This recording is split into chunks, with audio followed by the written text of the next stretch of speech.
My family moved out of town right after I graduated high school, so it was really easy to make the excuse to stop going to church.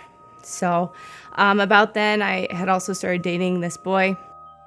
He was pretty much just bad news all the way around. I was far more invested, but he always knew what to say to get me back. We were still together in my mind, but I knew things weren't right. He met this girl, and I figured she'd be gone before too long, so it wouldn't matter.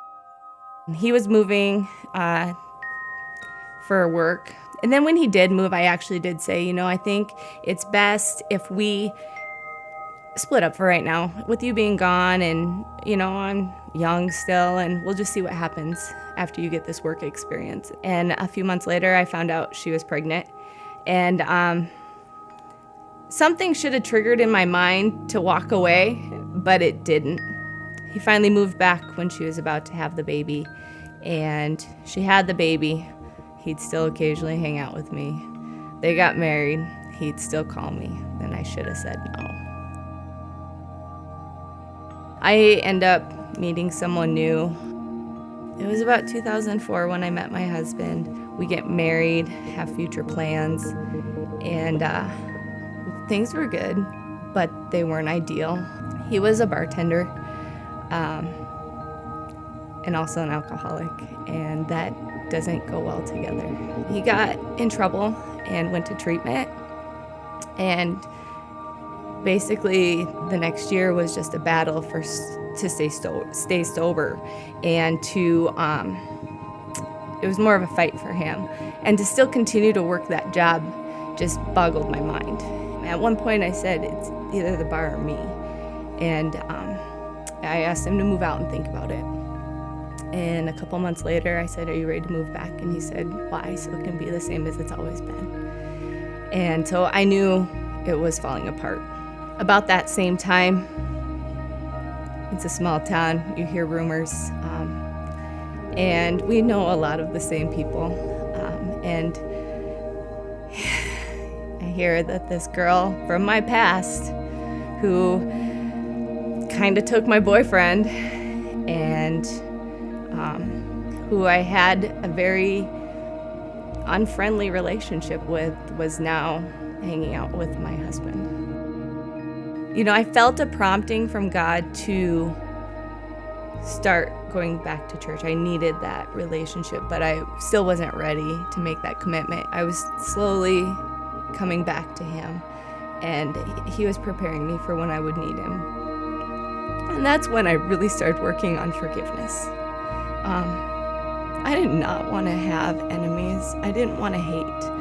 I didn't want to be caught up, and I didn't want to get stuck by it. I started praying, and little by little, it was starting to feel better. It was starting to hurt less. I think a lot of the reason it bothered me for as long as it did is because I knew I'd hurt her too.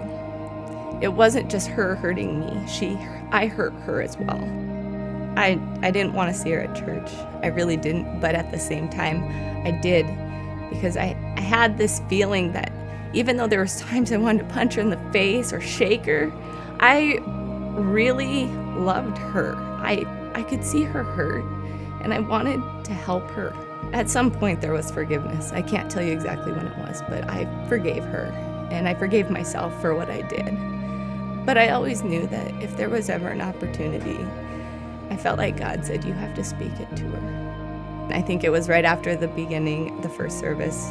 She must have been a greeter somewhere, and she was walking down the hall, and I was at the info booth, and she was standing there just talking, and God's like, I sent her this way so you would talk to her because you both need this.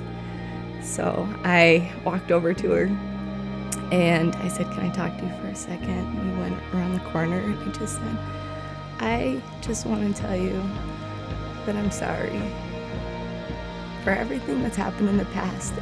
I want everything between us to be restored.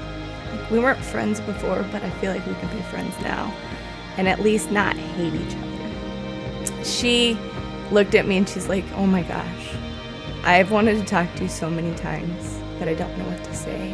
And it just seemed awkward when I'd see you at church. The more I thought about it, I was like, he worked on both our hearts at the same time, and we didn't know it.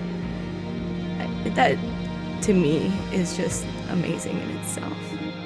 Over the past few years, my perception of God has just changed greatly. He will always meet you where you are. And all you have to do is ask, and he's there. And you remember those moments that you felt him so strongly, and you knew that he was fighting for you, and that he just can do unimaginable things. He can heal and restore and just bring good things for his purpose.